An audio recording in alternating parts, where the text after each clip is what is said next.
Hey guys, Dakota here. It's going to be a bit longer of a video as I'm going to be going over my predictions for the Border Rivals event that is going to be happening November. Hold on, I got my calendar here. Let me get the day. Today's the 25th, so I think it's November 29th. Yes, Saturday, November 29th. Starts at 6 p.m. It's at the Brew House in Lloydminster.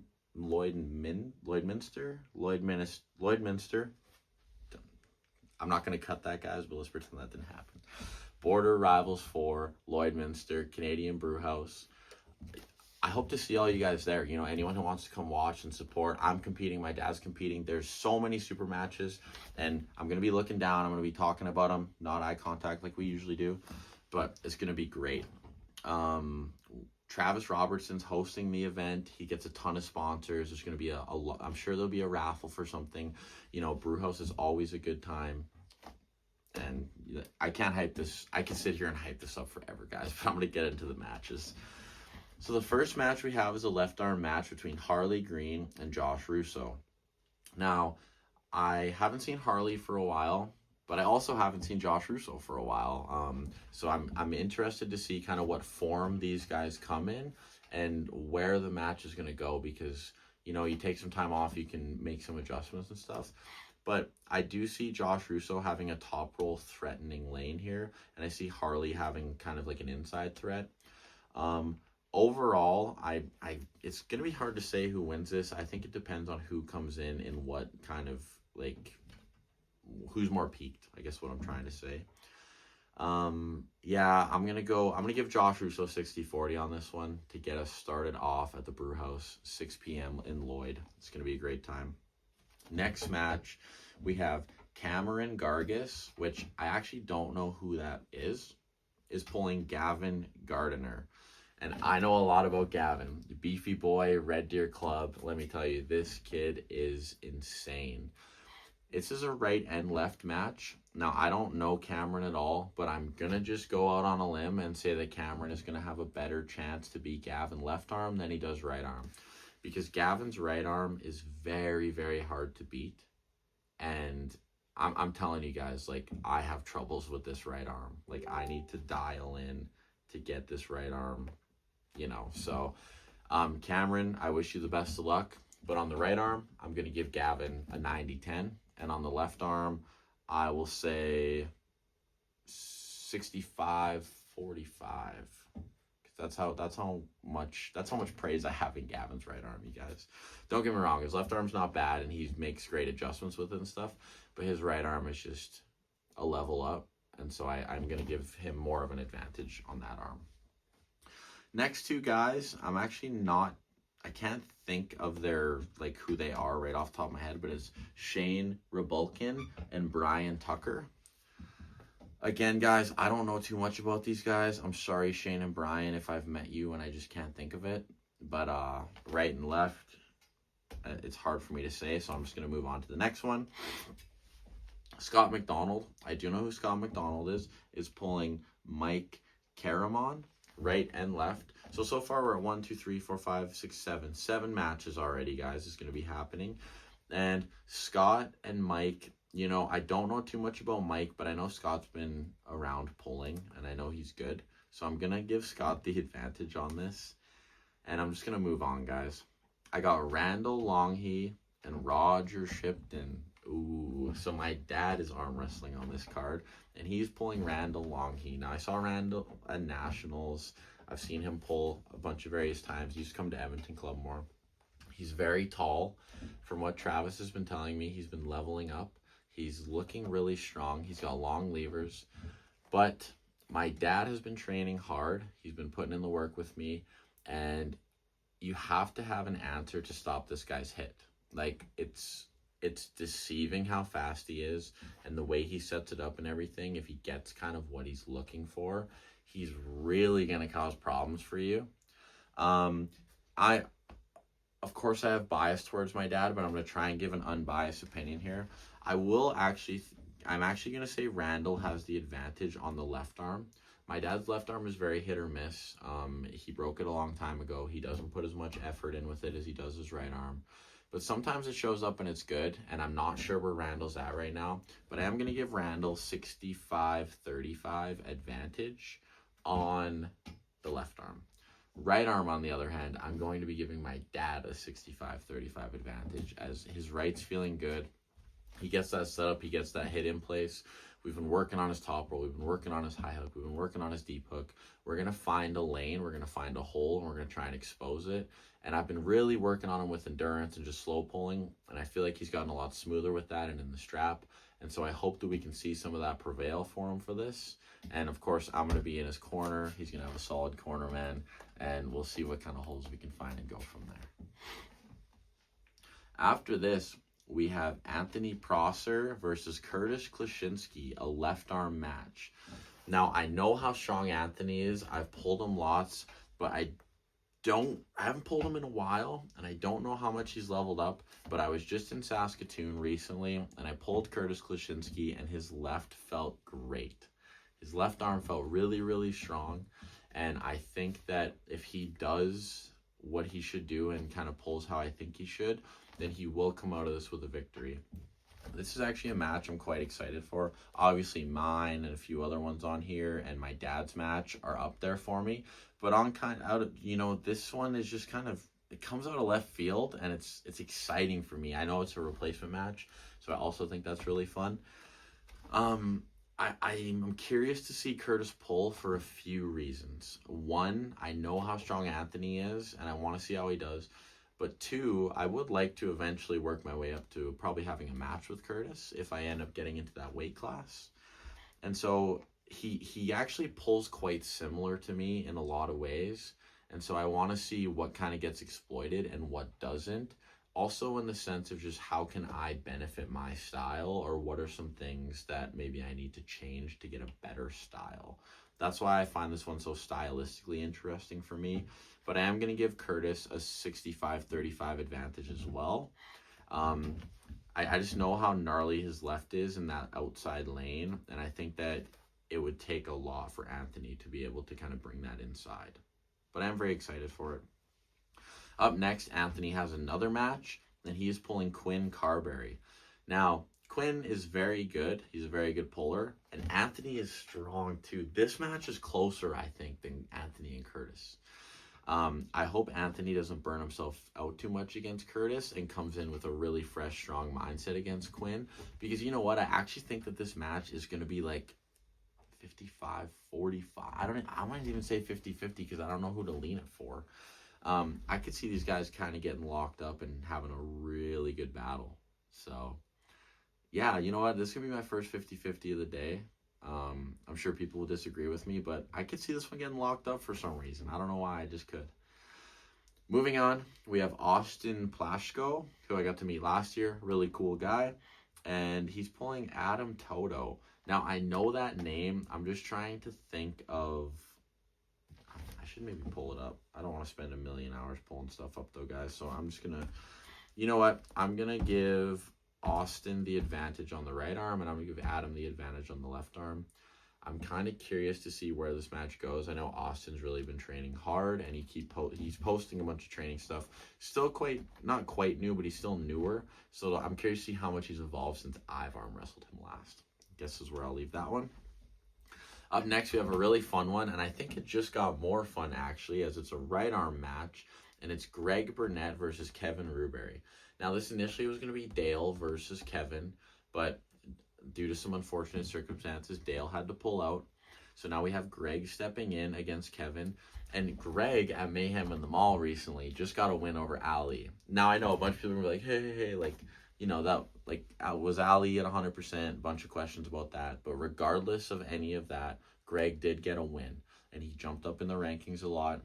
And Kevin Ruberry, I don't think that he actually was going to have enough for Dale, personally. I just think that Dale's got that really good style for a guy like Kevin. But I do think that Greg and Kevin are going to get stuck. And it's going to, Greg pushes and pushes and pushes. And Kevin isn't the kind of guy to give up. So I'm really interested to see kind of who makes the adjustments properly as this match progresses. Kevin is bigger than Greg. So I am going to give Kevin a 55-45 advantage. I think if Kevin shows up and does the right things, he should win. But I think that Greg is there to grind it out and pose a lot of problems for him. I really do. Moving on from that, we have a right and left arm. Brad Prinz, Stone Cold versus Brad Esmond. We have the Brads battling at it. This is going to be interesting, I think Brad is, like, when I pulled Brad Prinz, I had to go through his hand. I had to fight the hand. And, his arm feels very strong. But I think it's interesting because I think in this match, Brad Prinz is actually going to have a hand advantage over Brad Esmond. And I kind of want to see what Brad does with that. Because Brad Esmond is really good at getting stuck in there and getting sticky. But I don't know where Brad Esmond's at. I just know that Brad Prinz's horsepower right now is on another level. And I think that if Brad Prinz gets hand control, it will be really hard for Brad Esmond to come out of it. I have the same feeling for this actually for both arms. And I am going to give Brad Prinz a 60-40 advantage over Brad Esmond on both of these arms. Desiree De Silva versus Hannah Pachalok, I believe is how you say the last name. Don't quote me on that. Hannah just recently pulled a Mayhem. Good match. And Desiree is from, I don't know where in Saskatchewan she's from, but she's around. She does a lot for the community. She goes out and helps. She helps promote a lot of stuff. And I know she's a good puller. I'm actually going to 50-50 this match as well. This match was supposed to happen last year, but due to some circumstances, it didn't. I'm not entirely sure what went on there. But it's nice to see that they decided to run this one back. And, we're going to finally see it happen. And I'm going to 50-50 it. I'm not sure, guys. I'm genuinely not sure. Up next, we have the person I pulled at the first ever Border Wars, Blair Wetzel, is pulling Zach Drake. I've had mixed things about this one, and I've had people tell me differently or whatever, but Zach Drake is good. He's a good puller. But I'm a Blair Wetzel believer, especially just because I arm wrestled the guy. I got to stay strong. I think it's going to be a good match, but I am going to give Blair a slight advantage. We'll say 55-45, I guess is what I'll give him. And Blair's right is very, very good. I'm just curious to see where this one goes and kind of who sticks it out more than anything. Now, guys, we are getting into the top 1, 2, 3, 4, 5. We're getting into the top 5 matches, not including my match. I'll talk about my match last. But as the card stacks up, I can see the level increasing, and I can see these matches having more stakes. Makes me excited. So just keep that in mind. I'm very, very excited for these last few matches. To start off, we have Riley Miller, who so Zach Drake is pulling my previous 2 opponents at Border Wars. That's super fun. Zach Drake is pulling Riley Miller on the left arm. Now, I have heard through the grapevine that Riley Miller isn't going to be coming in as strong as when he pulled me. Like, I know he had like a grudge to beat me for some reason. Sorry that had to ruin your day, Riley. I'm really sorry about it. But, he had a kid, which is an awesome thing, but that can sometimes take away from training and everything. But, his left felt very good against me. And I do think that if he shows up even somewhat in form and he pulls Zach Drake, I can see him beating Zach Drake on the left arm. I had to really grind it out to get some stops on his left. And I actually am going to give Riley a 60-40 advantage, even though people have said, he may not be in form, whatever. I'll still go with Riley. I'll stick it out on this one. And Riley's good at the mind stuff. He's probably been messaging these guys he's pulling, be like, hey, I got no chance. I'm coming off the couch. It's like, okay, Riley, whatever. Up next, Nathan Muir versus Riley Miller on the right arm. Now, I'll tell you what, Nathan had a really good showing at Mayhem. I do talk to Nathan quite often, and he feels ready. And he told me, he's like, I want Riley to show up ready. He's like, because Riley's going to have to show up ready in order to beat me. And now, I don't know if my right arm is just better at pulling in tournament style and everything. I know the strength levels are pretty close, but I felt like Riley's left last year was posing a lot more troubles for me than his right arm was. And I have pulled Nathan recently. He's strong and he's coming in ready and prepared, whereas I don't know where Riley's going to be. And just on the fact that I don't know where Riley's going to be, I'm going to actually give Nathan a 70-30 advantage. Riley, I hope you watch this. I hope you come in with a vengeance, and I hope you prove me wrong. But I know how Nathan trains. We talk about it, and you know what? If you're not ready, Riley, I think you're actually in for a rough go on this one on the right arm. So prove me wrong. Prove me wrong. Up next, we have Nathan Muir going back to back, and he is pulling none other than Zach Monroe on the left arm. Now, I went back and forth with Nathan on this one. I went back and forth with Zach on this one. I think that Zach is a favorite by a good margin. I don't think Nathan's left is his right. And I also think that Zach is pretty even on both arms. And I think that Zach is just a freak. Even though there is a bit of a weight advantage for Nathan, I think that Nathan is very technical. And he has ways of giving Zach a hard time in this match. But I just can't see him. I can't see him winning. I'm sorry, Nathan. I do think you're going to be Riley, but I can't see you beating my boy Zach. Again, I hope you prove me wrong. You and Zach are some of my favorite arm wrestlers, and I talk to you guys often, and I'm just really excited to see where this goes. But I do think I'm going to say 70-30 for Zach. I have put money on this match with a few people. Luke, bring your money because you have to pay me. But yeah, that's a really exciting one. And yeah, I don't know. If Nathan makes it close, I'll be really excited. Up next is the main event. We're going to skip my match. We'll talk about that last. But we have Travis Robertson versus Ilya Buliev.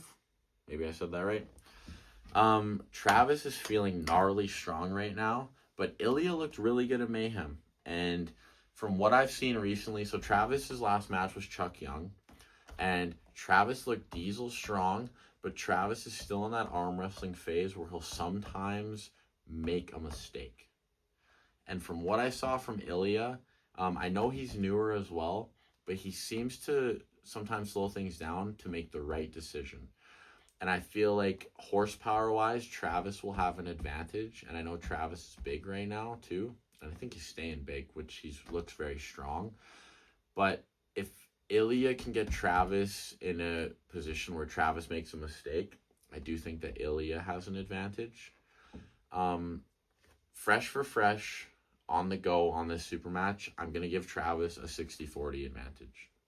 With that being said, I could see that shifting drastically if mistakes are made. My recommendation for Travis to win this match would be to not make mistakes. It would be to go in there, use your strengths, know where you're strong, and just get this match done. My advice to Ilya would be to get Travis uncomfortable, make him make a mistake, capitalize on the mistakes that he makes, and then work everything that you can to make him not be at 100% power. I'll leave that at that. I am, again, 60-40 Travis.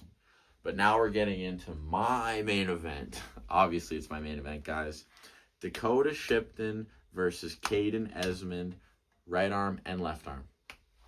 Now, guys, I have heard so many things about this match. People told me, Dakota, you have no chance. Dakota, you have a little chance. Dakota, you have a lot of chance. I've heard everything. But I'm going to give my honest opinion. I'm going to give where I could see it going. And I'm not talking game plan or anything, but just kind of some thoughts on it. I think left arm, I have a better chance than I do right arm. From what I've gathered and from what I've seen, he got second at Nationals this year in the 176 class. He beat Jordan Weeb once in the tournament. From what I've heard, maybe Jordan wasn't fully ready for that match because he did beat him twice in the finals. But nonetheless, he got second at Nationals on the right arm. I'm not sure what he got on the left arm, but he pulled Jason T-Bach on the left arm, and I've consulted with Jason, and I do think the left arm, I'm right there. To be completely honest, guys, right arm, I'm not sure. I'm really not sure, and that's one of the reasons why I took this match is because from a lot of people I've heard, like, Dakota, you're the underdog. You're going to have to pull this out. That excites me. It really does. I've put in a lot of work for this match. I've done, like, if I lose, I just wasn't good enough, which I'm okay with because I've done everything I can leading up to this match. I have thought of a game plan. I have watched how this guy arm wrestles. I've studied it. I've tried to get my numbers up as much as I can. Everything's gone great for me, guys. I'm not going to lie. I'm going to come in. I'm really going to have to work on stopping that hit of his. And I'm going to have to, do everything that I can, really. But I think from a non-biased perspective, I've had people tell me as far as 80-20. I don't agree with that. I realistically think that it probably favors Caden 60-40 on the right arm, and I would put it as a 50-50 on the left arm. I think if Caden beats me, many people will go, that was expected. I think if I beat Caden, it will be a surprise. But I think after the match and I'm victorious, I think people will look back and go, I'm not as surprised as I thought I was going to be. Anyways, guys, again, it's going to be really fun. I'm really excited for it. Caden, I hope you come. I hope you're ready. I want you at the best you can be, and I want to see if I can beat it. I've really been working on it, and I'm going to come in. I'm going to be confident. I'm going to be ready, and we're going to go, and we're going to see if I can withstand it, and then we're going to see if, how bad you want it. I think is what's going to happen. So, again, guys, great card. Saturday, November 29th. So from when I post this, it'll be this Saturday. A lot of great pullers there. It's just super matches, no tournament. So keep that in mind. If you're coming to watch, you're just going to be watching if you're not on the card. But it's always a great time. Start to finish, it goes very fast. It's ran very well. And I've had nothing but great experiences with these. And I would love to see you guys there. Make sure you like, subscribe, tell a friend. And I hopefully see you guys at Border Rivals, or I will definitely see you guys in the next video.